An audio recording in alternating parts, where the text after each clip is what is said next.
Abençoe. Os irmãos sabem que a gente se divide aqui por estações. Estamos celebrando durante os meses de janeiro, fevereiro e março o princípio e oração, e sempre antes da ministração da palavra, durante esses 3 meses, a gente tem tido um tempo de oração por pedidos específicos diante do Senhor.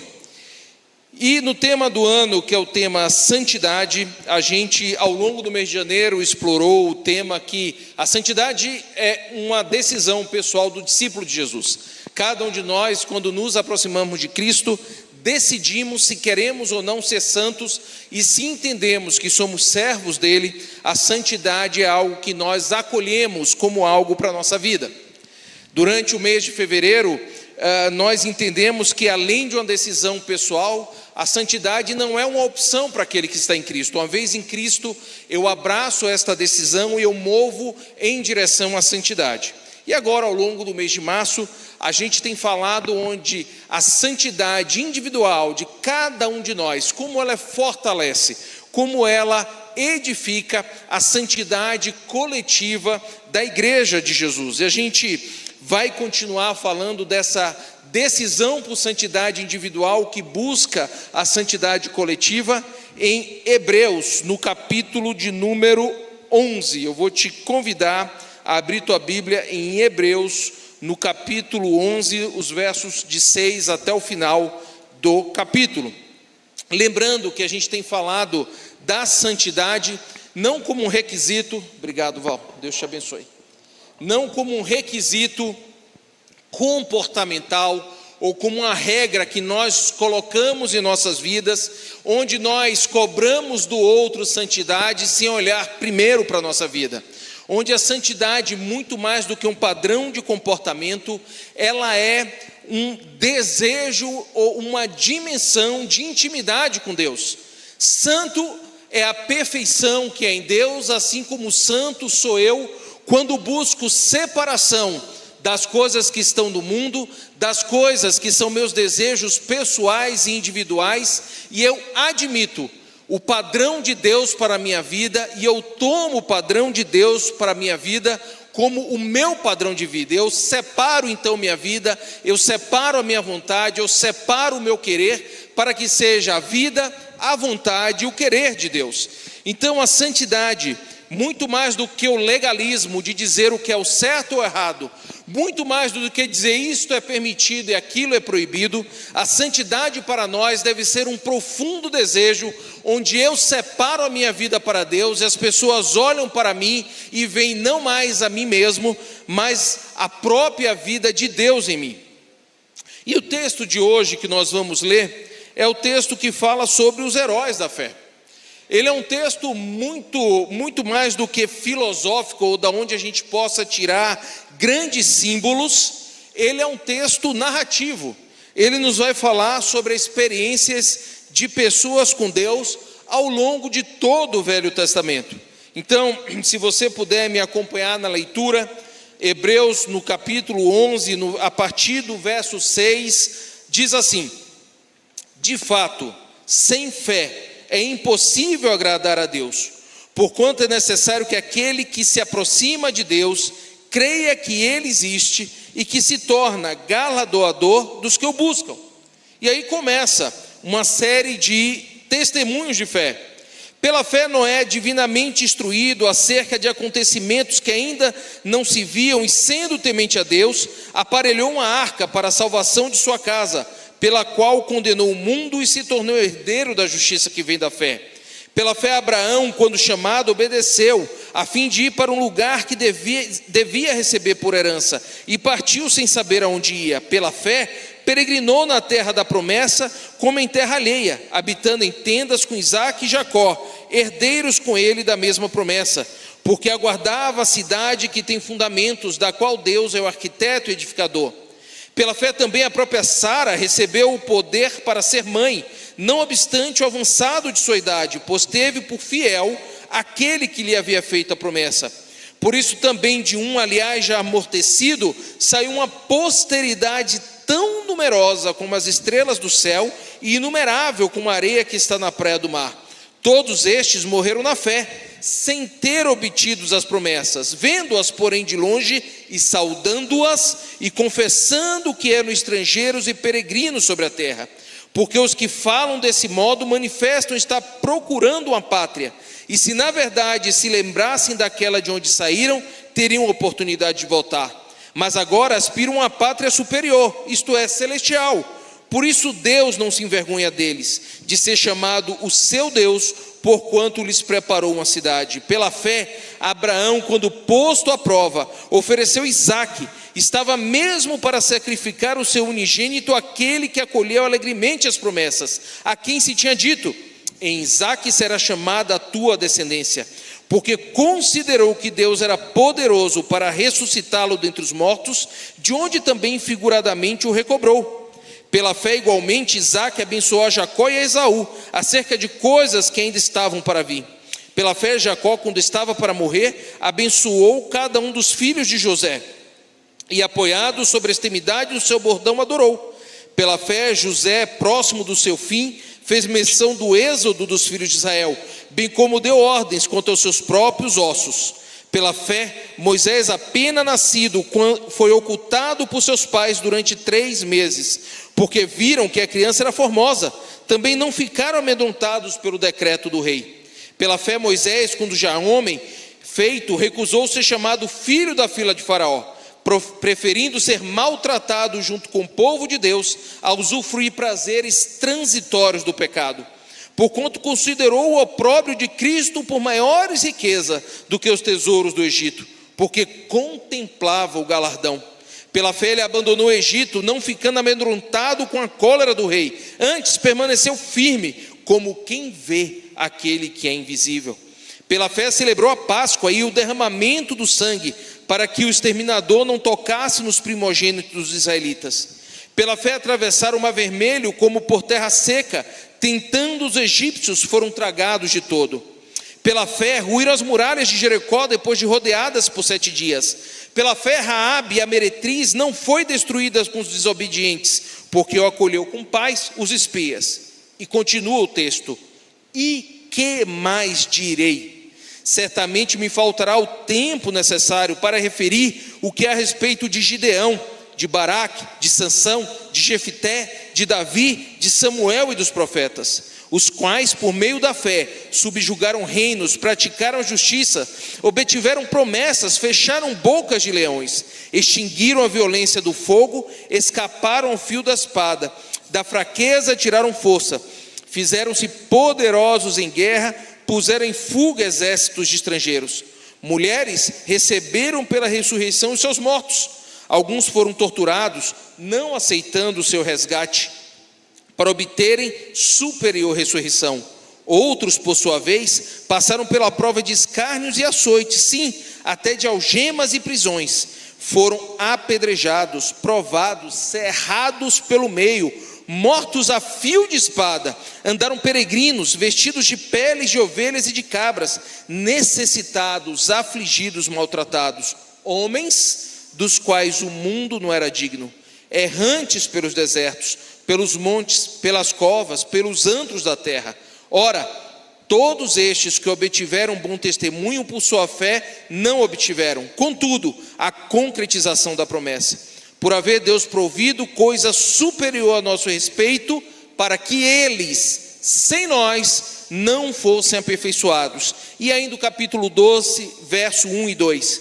Portanto, também nós, visto que temos a rodear-nos tão grande nuvem de testemunhas, desembaraçando-nos de todo o peso e do pecado que tenazmente nos assedia, corramos com perseverança a carreira que nos está proposta, olhando firmemente para o autor e consumador da fé, Jesus, o qual, em troca da alegria que lhe estava proposta, suportou a cruz, não fazendo caso da ignomínia, e está assentado à destra do trono de Deus. Vamos orar. Deus, nos conduz por esse texto, onde o testemunho de homens e mulheres ao longo dos tempos nos mostram o fluir da graça e da santidade de Deus na vida deles. Que nós desejemos, Deus, esse fluir de graça e santidade, para que busquemos ao Senhor e possamos ser encontrados por Ti. É a nossa oração em nome de Jesus. Amém. Ronaldo, eu posso começar a pregação te pedindo um grande favor? Desliga esse abençoado ventilador. Obrigado. Ele abençoou muito a vida do Luiz César no violão, mas a minha está atrapalhando. Obrigado. Obrigado, irmãozão. Irmãos, Hebreus 11 é um capítulo que fala sobre a fé.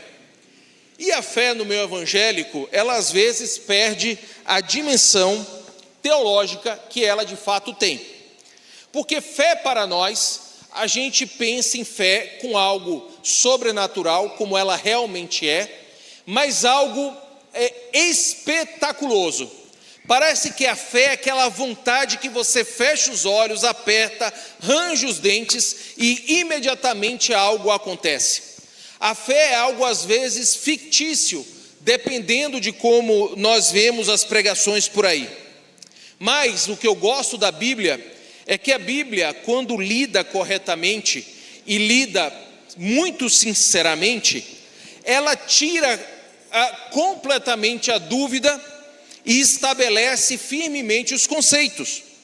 Porque se você for aí no próprio livro de Hebreus, no capítulo 11, no verso 1, a fé é dita como algo muito lógico, muito concreto e muito material.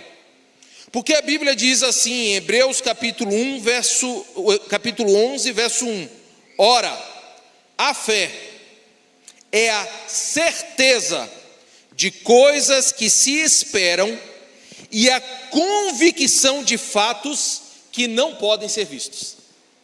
Fé é certeza, fé é convicção. Fé, ela tem um elemento sobrenatural porque ela depende de um relacionamento profundo e verdadeiro com Deus. Mas uma vez que esse relacionamento é dado, fé é certeza das coisas que se esperam e a prova das coisas que não podem ser vistas. Esse é o conceito de fé. E aí essa fé, a gente leu aqui no verso 6, sem fé é impossível agradar a Deus. Por quê? Porque aquele que se aproxima de Deus precisa crer que Deus existe. Porque Deus para nós é uma realidade que os nossos olhos não veem, que as nossas mãos não pegam e que dependem de um relacionamento onde a certeza está numa consciência e convicção interior de que Deus existe. Homem algum viu a Deus. O próprio Moisés, que teve uma experiência com Deus e pediu a Deus para que visse Deus, Deus se apresentou a Moisés e disse: Moisés, eu vou passar, e quando eu passar, você se esconde na penha. Era como se fosse uma área, tivesse uma pequena gruta, e ele dizia assim: Moisés, se esconde ali, porque eu vou passar e vou colocar a minha mão sobre você, e quando eu passar, você sentirá a minha glória, mas você não poderá me ver, porque certamente quem olhar a face de Deus, esse morrerá. Porque Deus é tão perfeito, é tão poderoso, é tão santo, que olhar a Deus na dimensão da nossa natureza pecaminosa nos conduz à morte, porque a gente não pode suportar o peso dessa imarcessível glória, como diz a palavra de Deus. Mas eu preciso crer que Ele existe. E eu preciso crer que Ele me ama, porque o verso 6 diz que sem fé é impossível agradar a Deus, porquanto é necessário que aquele que se aproxima de Deus creia duas coisas: creia que Ele existe, e Ele é abençoador dos que o buscam. Essa é a natureza de Deus, é a natureza de bênção, é a natureza de se aproximar de você e de te encher, de permitir que você tenha algo que você não tenha, de permitir que o seu coração seja invadido pela presença dEle, porque Deus é bom. Deus é bom, todo o tempo Deus é bom. Deus é bom todo o tempo.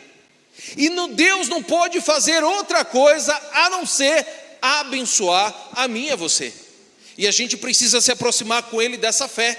Essa fé que é capaz de não somente senti-lo, não somente conhecê-lo, não somente ser capaz de, sendo invisível, entender que ele é real, mas entender que quando ele toca a sua vida, ele te abençoa. Isso é um aspecto da santidade de Deus. Ele é tão santo que ele não pode fazer outra coisa a não ser te abençoar com a santidade dele, com a perfeição dele, com o amor dele. A carta de Hebreus, ela é uma carta que não se sabe quem escreveu. Alguns dizem que foi o apóstolo Paulo quem escreveu, mas ao se cotejar, ao se comparar a carta de Hebreus com outras cartas paulinas, existem trechos dela que não parecem ser exatamente algo que Paulo escreveria. Alguns dizem que foi Apolo, outros dizem que foi Silas. A única certeza que se tem, e ela é dada por essa frase aqui no verso 32, e que mais direi? Esse verbo direi no grego, ele está numa flexão masculina, então se admite que quem escreveu a carta foi um homem e não uma mulher, porque alguns achavam que Priscila podia ter escrito também esta carta. Mas não se sabe quem escreveu essa carta. A única coisa que se sabe é que esta carta é escrita para judeus cristãos que estavam num momento muito forte de desânimo e até mesmo de questionamento da sua fé em Jesus. Primeiro, pela própria dimensão da carta, a carta aos Hebreus.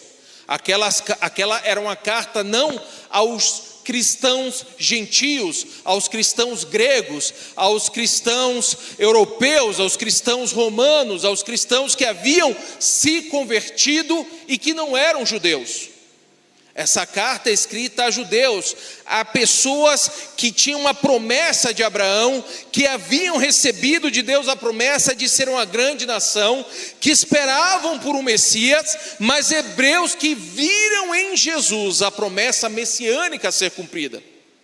E esses judeus começam a ser perseguidos por Nero e Roma, e por uma outra série de cidades que começam a combater o cristianismo. E esses cristãos, sejam pelas autoridades da sua época, ou pelos seus próprios irmãos judeus que nas sinagogas diziam que Jesus não era o Cristo, não era o Messias, e começavam a persegui-los, estes irmãos estavam começando a ficar cansados, deprimidos, insatisfeitos com a sua decisão de fé por Jesus. E talvez nessa noite, algum de nós estejamos aqui desanimados ainda, tentando entender o que é que acontece na nossa vida, o que pode acontecer conosco. Eu oro, eu leio a Bíblia, eu amo as pessoas, eu faço o bem, eu me dedico, sou o primeiro a chegar, sou o último a sair, atendo às necessidades dos meus pais, estou à disposição dos meus amigos. Quando a igreja pede por uma oferta, por um tempo, por algo, eu estou ali firme com a minha comunidade, mas eu sinto que Deus ainda não está me abençoando. Eu sinto que falta algo na minha relação com Deus. Se você está assim essa noite, saiba, Hebreus foi escrito para cristãos por volta do ano 60, 65 depois de Cristo, que haviam feito e tomado uma decisão sincera por Jesus, mas começavam a ficar cansados com a decisão da sua fé, porque talvez o desejo que estava no coração deles não estava aderente ou estava em conflito com o que estava acontecendo em sua vida. Talvez faltava para eles, como falta para você, a dimensão da oração que a Vanessa fez hoje aqui, que é: seja feita, Deus, a tua vontade, tanto na terra como nos céus. E o escritor de Hebreus, a partir do capítulo 11, falando sobre a fé, começa a discorrer sobre homens e mulheres que enfrentaram absolutamente tudo por um amor genuíno por Jesus. Eu e o Japa hoje fomos numa missão, fomos mais uma vez até o acampamento Palavra da Vida, e a gente foi ali fazer a trilha, que vai ser um dos pontos altos da parte de recreação. E o Japa estava muito preocupado, porque ele pensou que a Vitória pudesse fazer a trilha, mesmo com 6 meses de grávida. E ele disse assim: não, vamos fazer uma trilha tranquila, para que até as grávidas possam fazer. E fomos eu ali, ele, entramos no rio, né, Japa, molhamos o celular, fomos para ali pelo meio dos matos fazer a trilha. E eu e o Japa ali tivemos 40 minutos de reflexão e de conversa, 40 para ir, 39 para voltar, porque a gente estava com fome, precisava voltar rapidinho. E a gente conversava ali, nós dois, cara, às vezes como é difícil prosseguir na vida cristã. Como a gente precisa estar do lado de pessoas que nos puxem para cima. Como é importante a gente ter amizades, intimidade com pessoas que querem e têm no coração o mesmo desejo que nós temos de servir a Deus. Falávamos isso eu e o Japa ali, compartilhando das nossas dores e das nossas lutas. Então, Japa, seremos eu e você, pelo menos nessa noite, abençoados por essa dimensão de fé. Porque o escritor de Hebreus fala de Noé. E Noé era um homem que estava numa geração corrupta e perversa. Porque Deus, quando se relaciona com Noé, diz assim: Noé, eu me arrependo de ter feito o homem. Constrói uma arca, põe a tua família, porque eu vou destruir a minha criação. E Noé representou um reinício, porque ele entendeu a vontade de Deus. E mesmo no meio de uma geração corrupta, perversa, que dizia: homem louco, para que você está construindo uma arca, uma embarcação tão grande? Você é maluco? E contra todas as críticas, Moisés enfrenta a corrupção. A gente pensa de Moisés, de Noé fazendo a arca, né? A minha esposa até fala, por causa dos animaizinhos que vão ali dentro da arca, a gente gosta de contar, por causa dos bichinhos, essa história para o departamento infantil, para as crianças, mas ela é uma história de condenação e salvação. Ela é uma história que fala de corrupção. Imagina Noé comprar os pregos, o betume e a madeira da arca numa geração perversa. Noé queria comprar por 10, o cara dizia assim: não, Noé, me dá 12, 10 para mim, e dá os 12 aqui, que 12 eu vou colocar no bolso. O dono da madeireira não pode saber que eu te vendi toda essa madeira. Era uma geração corrupta. Mas Noé segue adiante. E a partir dele, da esposa e dos seus 3 filhos, Sem, Cã e Jafé, Deus retoma a história da humanidade.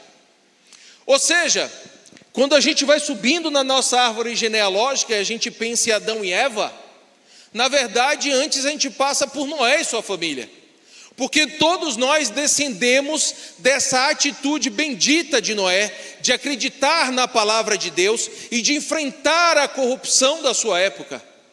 Mas, se você ler lá em Gênesis a história de Noé, você vai ver que Noé passa o dilúvio, a humanidade, todos, homens e mulheres, são destruídos, e Noé com a sua família reinicia o povoamento da terra, e logo adiante vem a Torre de Babel.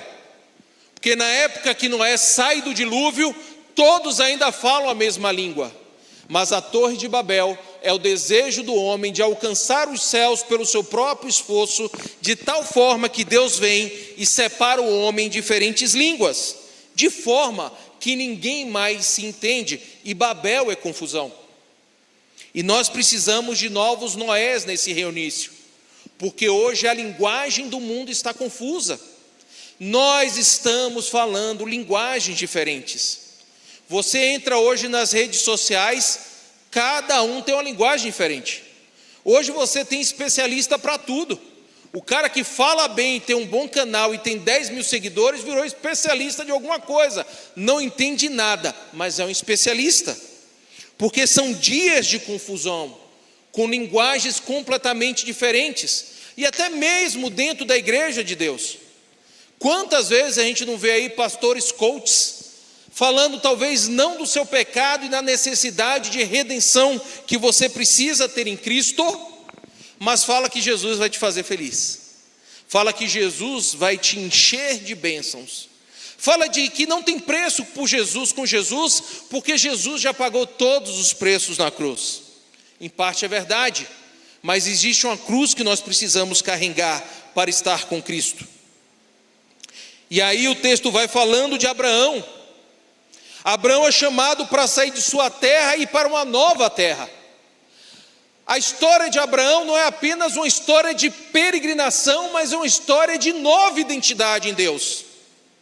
Eu não sei você, mas eu e minha esposa, a gente tem problema de identidade. Porque quando a gente está aqui em Curitiba, o pessoal fala assim: nossa, você tem um sotaque diferente, você é lá do norte.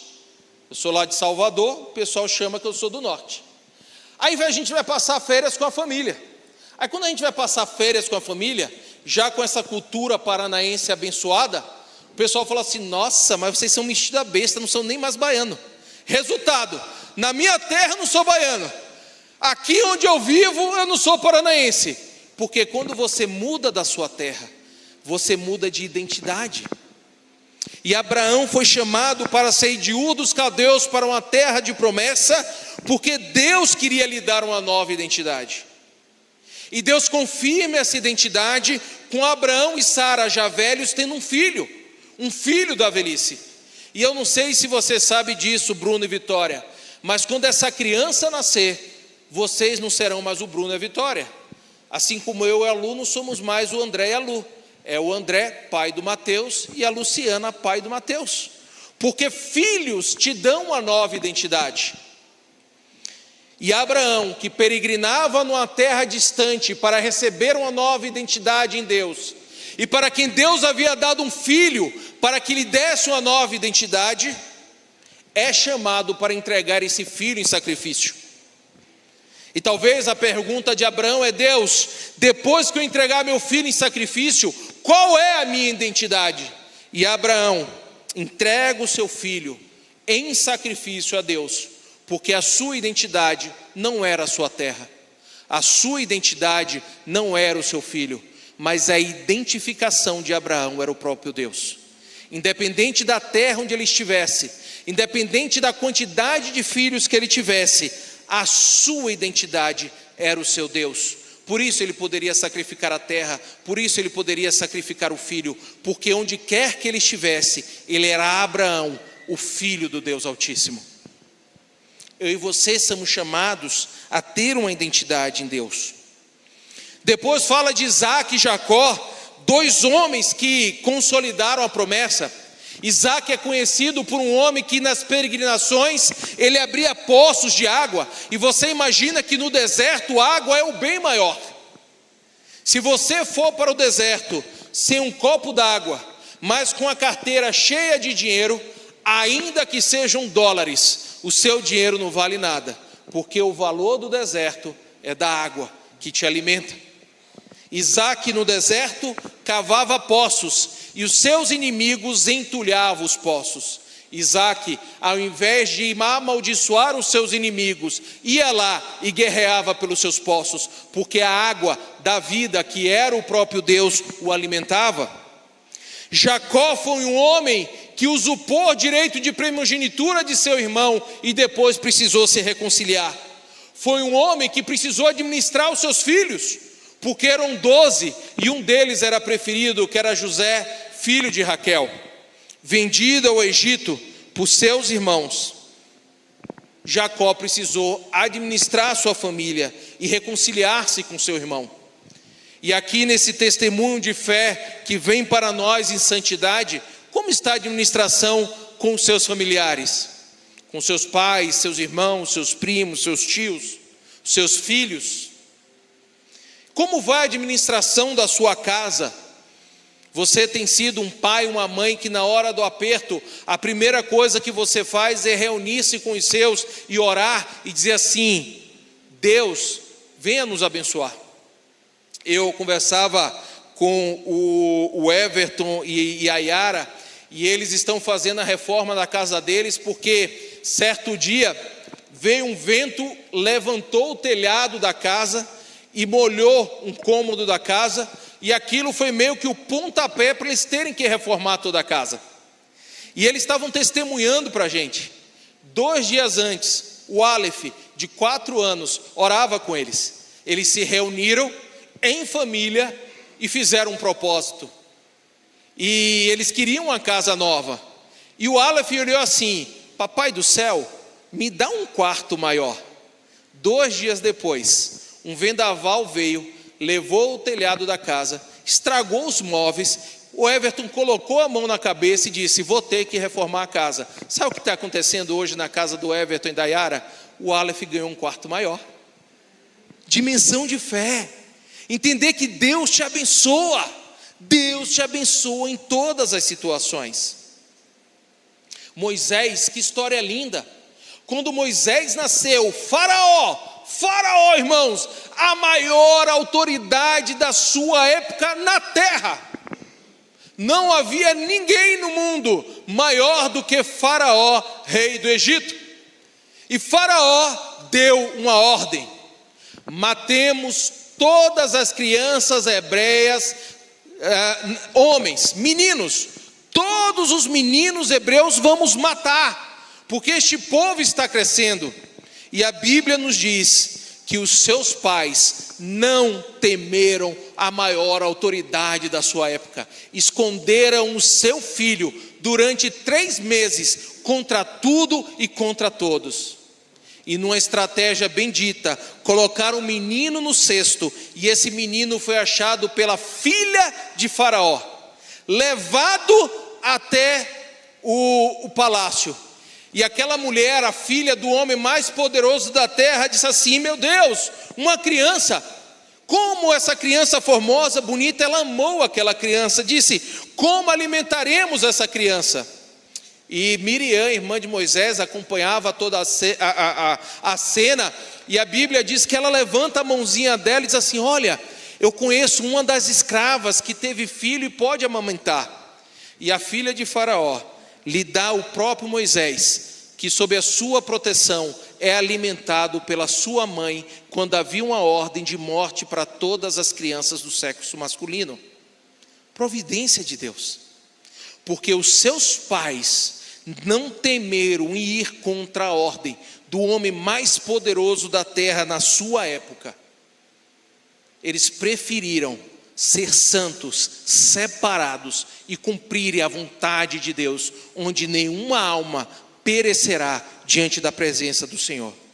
E é este menino que cresce, rodeado de estudos e de prazeres e de poderes, nega ser egípcio e se levanta como libertador do povo de Deus, e entende o que é a Páscoa, a libertação que há no sangue de Jesus. E aí, o texto fala assim: que falarei mais de Jericó, onde Josué circunda a cidade por 7 dias, e os muros caem ao soar da trombeta no 7º dia. O que falar de Raabe, a meretriz, que esconde espias na sua casa, para ser abençoada e não ser derrotada e massacrada com seu povo? E Gideão, Baraque, Sansão, Jefté, Davi, Samuel, os profetas. Nos faltariam tempo para falar da dimensão de poder de Deus na vida dessas pessoas.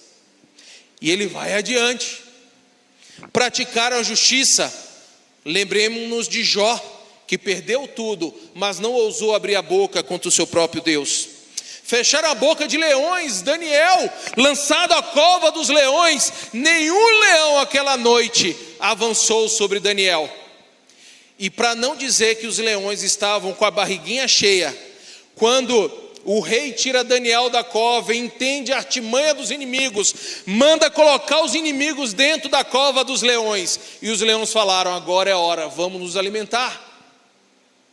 Extinguiram a violência do fogo. Você vai se lembrar lá no livro do profeta Daniel: Sadraque, Mesaque e Abidnego, o nome babilônico de Ananias, Misael e Azarias, que não se curvaram diante de homens, mantiveram-se firmes diante de Deus, foram denunciados, e o rei diz assim: olha, a fornalha de fogo, acenda-se ela 7 vezes mais, lance esses homens lá dentro, porque eles estão indo contra a minha ordem.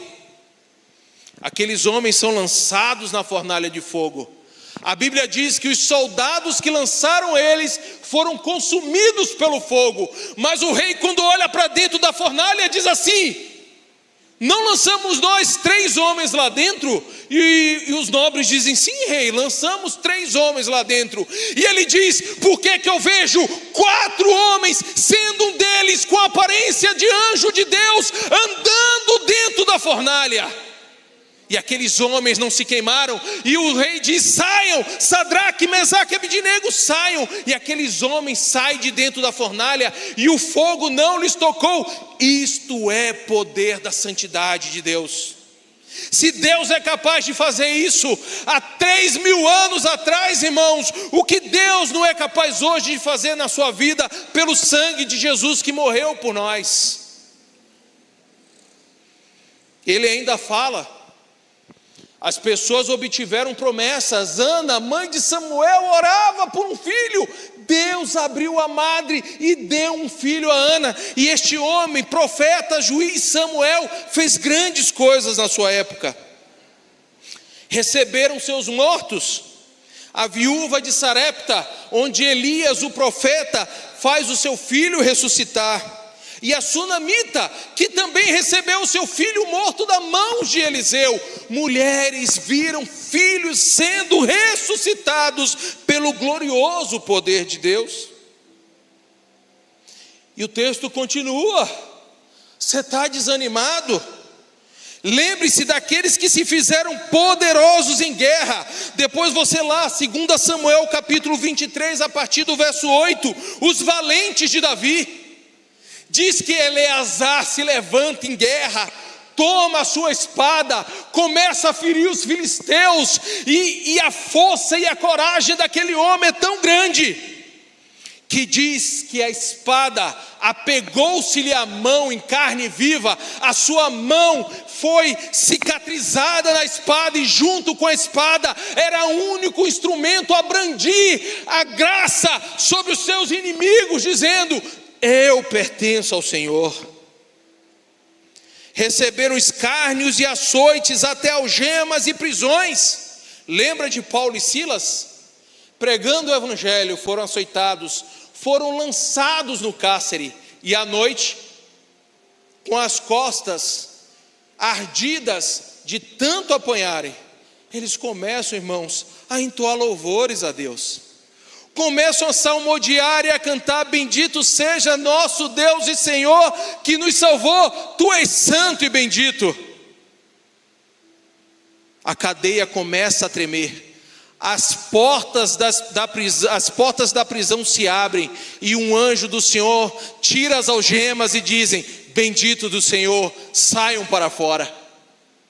E nesse episódio ainda há salvação, porque o guarda, tremendo, diz assim: agora eu morro, eu perdi os prisioneiros. E Paulo diz: não, estamos aqui. E ele se ajoelha e aceita Jesus. Foram apedrejados. Foi o que aconteceu com o profeta Jeremias no passado, e com Estevão, que foi o primeiro diácono da igreja. Foram apedrejados por amor ao Senhor. Mortos ao fio da espada. Tiago, o apóstolo, irmão de João, foi morto ao fio da espada. Foram cerrados ao meio. Foi assim que morreu o profeta Isaías, homem de Deus, que anunciou a vinda de Jesus naquele maravilhoso texto, que vem aí o Deus forte, maravilhoso, conselheiro, Pai da eternidade, príncipe da paz. Um homem que proferiu a palavra de Deus, foi cerrado ao meio. O texto fala: vestido de peles, necessitado, afligido, profeta João Batista. Andava desgarrado no deserto, clamando: arrependei-vos, porque é chegado o reino de Deus. Vejam, queridos, nenhum destes homens e mulheres estavam fazendo coisas más, não. Estavam todos buscando fazer a vontade do seu Deus, que eles conheciam na sua intimidade. E o retorno foi perseguição e morte, porque a identidade deles estava no seu Deus e não nas circunstâncias que estavam à sua volta. Eu não sei se você já estudou a história dos apóstolos. Você pode procurar depois o nosso querido professor Ronaldo, ele te monta uma classe sobre a igreja neotestamentária, ele estuda com você os atos do Espírito Santo, que está ali no livro de Atos, conhecido como dos apóstolos. Apóstolo André, sabe o André que entregou para Jesus os pãezinhos e os peixes para que Jesus multiplicasse? Ele foi martirizado na Grécia. Sabe o Tomé que diz assim: eu só acredito se eu pegar e tocar as suas chagas? Foi martirizado na Índia. Tiago, filho de Alfeu, foi apedrejado. Simão foi martirizado na Palestina. Bartolomeu foi colocado vivo num saco e lançado ao mar para morrer afogado. Paulo foi decapitado em Roma. Mas a história que eu mais gosto é a história de Pedro. Pedro foi sentenciado à morte em cruz. E eu fico imaginando a cena. Pedro, aqui está a sua sentença. Amanhã você morrerá numa cruz. O Pedro: não aceito. Nós estamos te dando a sentença, você vai morrer. Não estou falando da morte, eu estou falando de morrer na cruz. O meu mestre morreu na cruz, eu não posso ter esta glória. Inverte a cruz, porque eu não sou digno de morrer da mesma forma que o meu Senhor e Salvador morreu. A indignação de Pedro não foi com a condenação à morte. A indignação de Pedro foi morrer da mesma forma que o seu Senhor. E ele exigiu: inverte a cruz, porque eu não sou digno de andar nas pisaduras do meu mestre. Eu quero ter essa indignação na minha vida, irmãos. Eu quero olhar para a minha vida e dizer assim: Senhor, eu te amo tanto que eu não sou digno de caminhar no seu caminho. Mas como Paulo também dizer: a tua graça me é suficiente. Irmãos, quando nós olhamos esta tão grande nuvem de testemunha, olha o que a Bíblia diz em Hebreus 11:13. Eles morreram na fé, sem ter obtido as promessas. Por quê? Porque fé é a certeza das coisas que se esperam. Eles não viram Abraão, Jó, Elias, Eliseu, a Sunamita, Gideão, Baraque, Isaías. Nenhum destes homens e mulheres viram a Jesus, mas eles creram no Messias que o seu Deus mandaria. Isso é fé. Hebreus 11:13, eles morreram na fé, sem ter obtido as promessas, porque fé é a certeza das coisas que se esperam. E o versículo 13 diz: vendo-as de longe, saudaram. Eles viram de longe, eles viram a promessa, eles viram o caminhar de Deus, eles viram Deus construindo a história, porque fé é a prova das coisas que não são vistas. Eles não viram, mas no seu coração eles creram, eles tomaram para eles louvaram o seu Deus, porque disseram: um dia o meu Senhor se erguerá e lançará fora todo medo e nos salvará, porque esta é a minha fé no Senhor. Hebreus 11:38, homens do qual o mundo não era digno. O mundo não era digno deste testemunho de fé. Eles morreram em opróbrio? Sim, mas o mundo não era digno deles, porque eles eram muito melhor do que o mundo que jaz no pecado. E Hebreus 11:40 ainda nos diz: eles sem nós não seriam aperfeiçoados. Porque, irmãos, eles creram, não viram, receberam pela fé.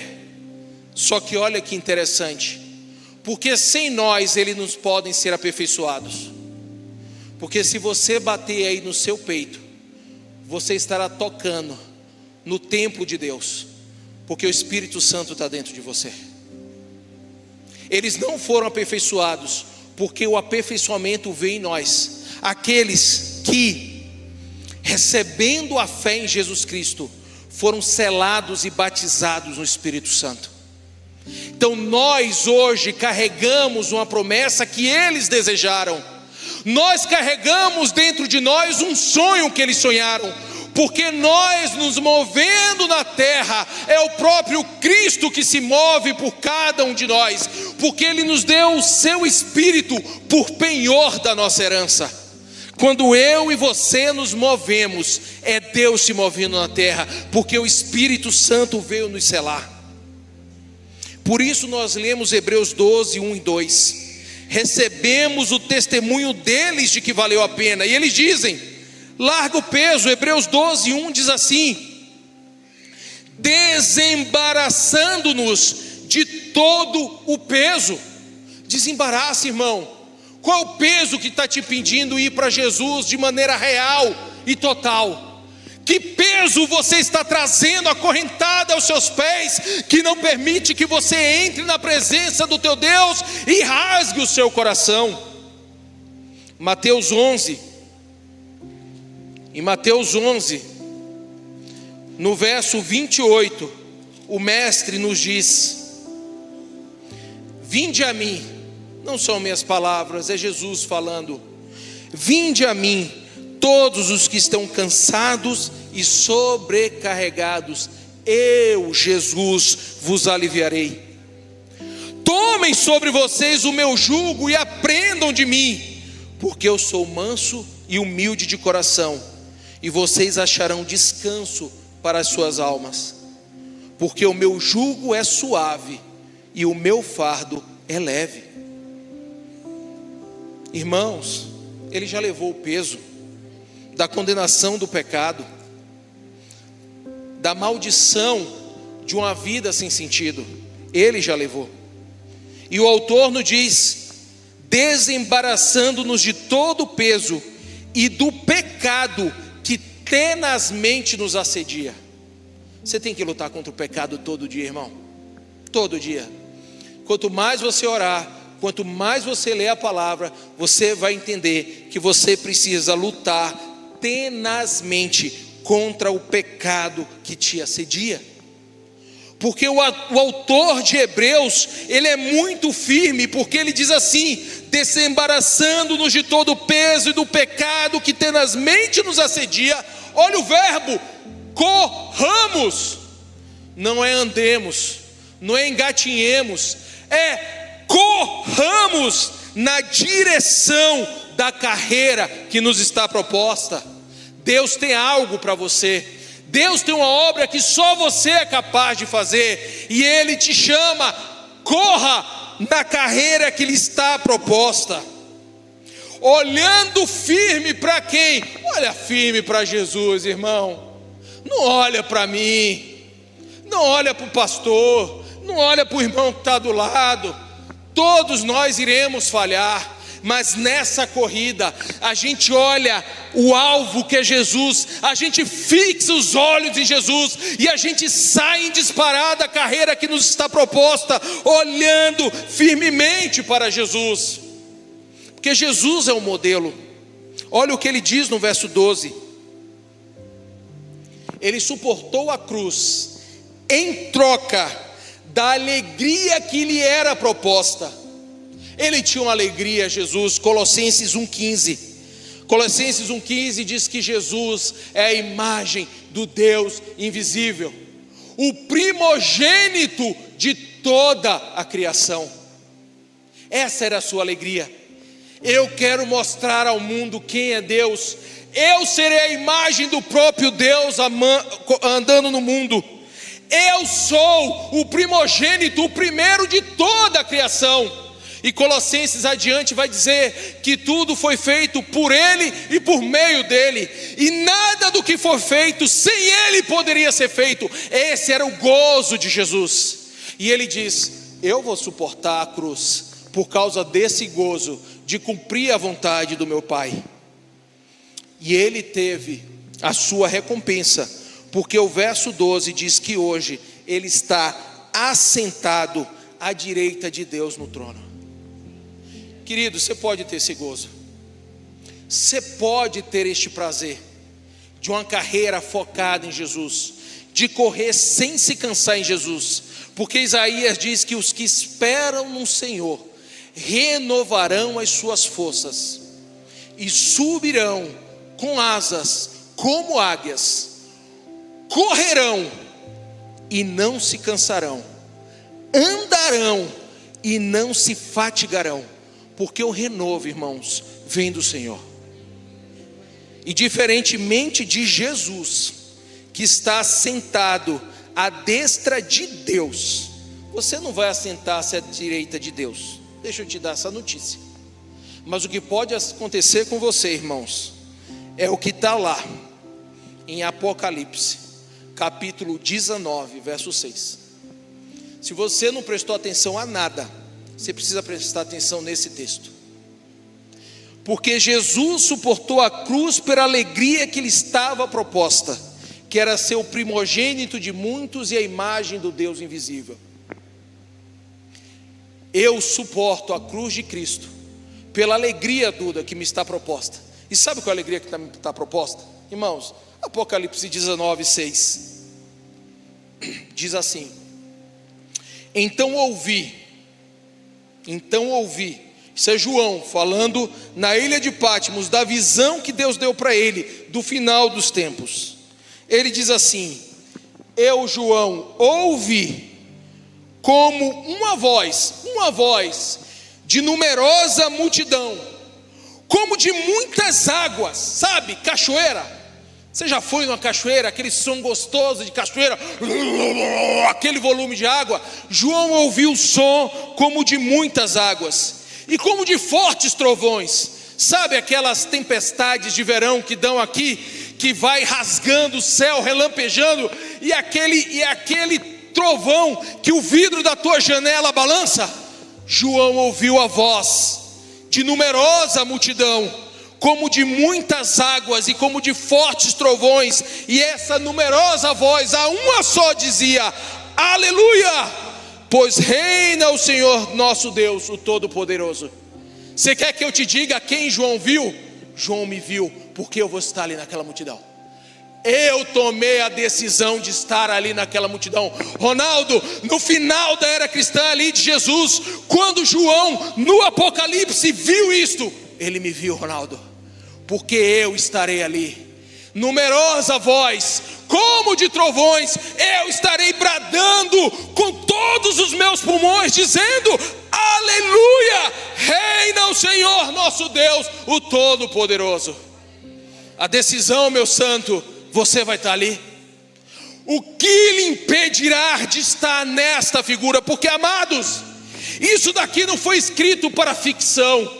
Isto é a realidade do final dos tempos. João me viu nos céus, porque eu decidi que eu estarei com Jesus. Isto acontecerá. Não estamos falando de algo que está no passado, estamos falando de algo que está no futuro, que pela minha fé eu me apossei, porque eu acredito que eu, minha esposa, meu filho, os filhos dos meus filhos, geração abençoada, estaremos no fim dos tempos diante do Senhor, dizendo: aleluia, reina o Senhor Deus Todo-Poderoso, o nosso Deus.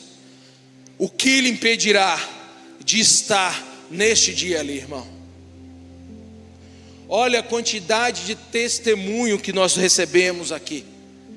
O que lhe impedirá naquele dia de estar nos céus, contemplando o primogênito da criação em glória, recebendo toda adoração merecida, porque ele suportou a cruz por mim e por você. Vamos ficar de pé para orar. Corramos a carreira que nos está proposta, com os olhos fixos em Jesus. Amanhã começa tudo de novo. Hoje é apenas um domingo, onde a gente descansou, mas amanhã começa a correria. E eu sei que depois dessa palavra, o diabo vai fazer de tudo para tirar a minha paz. Mas a minha identidade está em Deus. Que a sua identidade também esteja em Deus. Que você tenha recebido o Senhor e diga: eu andarei nos passos dele, e nada, absolutamente nada, me tirará da sua presença. Porque se eu fizer isso, se você fizer isso, a nossa santidade individual irá tomar este ambiente e todos nós amaremos, desejaremos ser santos por aquele que nos amou. Senhor, te agradecemos de coração por esta tão grande nuvem de testemunhas que nós temos. Pessoas que não se dobraram, Deus, aos poderes do mundo. Pessoas que não se dobraram aos valores do mundo.